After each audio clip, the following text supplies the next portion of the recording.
बिस्मिल्लाहिर्रहमानिर्रहीम। प्यारे भाइयों और बहनों, आज हम आपको सुनाएंगे उस जालिम बादशाह की कहानी जिसका नाम था फिरौन।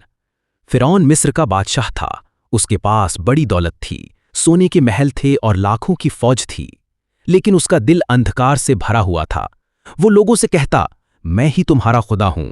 सोचिए, कोई इंसान अपने आप को खुदा कहे, इससे बड़ी गुस्ताखी और घमंड क्या हो सकता है। अल्लाह ने इंसानों की रहनुमाई के लिए अपने पैगंबर भेजे। इन्हीं पैगंबरों में एक थे हजरत मूसा अलैहिस्सलाम। अल्लाह ने हजरत मूसा अलैहिस्सलाम को हुक्म दिया कि जाओ और फिरौन को समझाओ। मूसा अलैहिस्सलाम ने कहा, ए फिरौन, सिर्फ एक अल्लाह की इबादत करो। वही तुम्हें पैदा करने वाला है, वही तुम्हें मौत देगा और उसी के सामने तुम सबको पेश होना है। लेकिन फिरौन बोला, मैं ही खुदा हूं, मेरे सिवा कोई खुदा नहीं।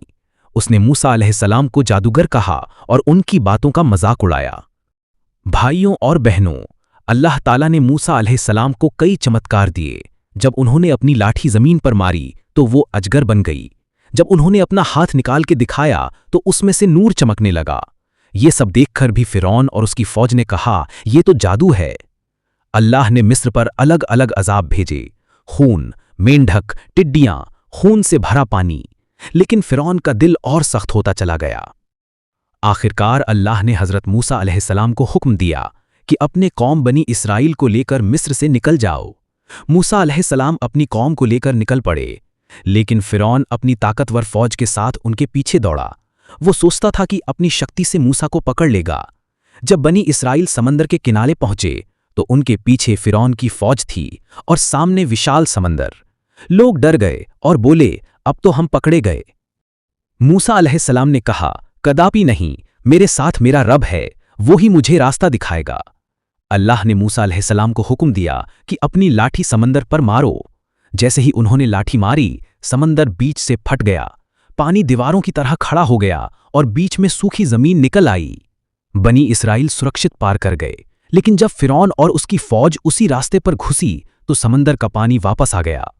पूरा का पूरा फिरौन और उसकी फौज डूब गई। डूबते वक्त फिरौन चिल्लाया, मैं मूसा और हारून के रब पर ईमान लाता हूं।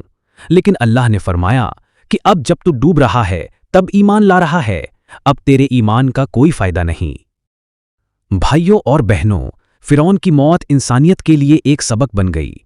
कुरान में अल्लाह ने बार बार उसकी कहानी बयान की है ताकि इंसान सीखें कि कोई कितना भी ताकतवर क्यों ना हो, अल्लाह से बड़ा नहीं।